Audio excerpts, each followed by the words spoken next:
Hello, in front of me I've got NFL Madden 25. In this video I'll show you RPO pick tutorial. Firstly, let's go to tutorials and go to run pass options. Now enter RPO pick and now, when the pass with defender hangs back, hand the ball off to the running back.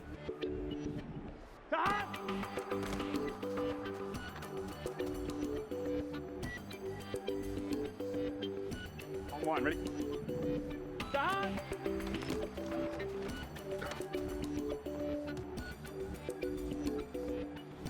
Here we go, here we go!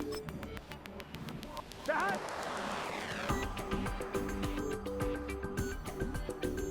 Here we go! Stop!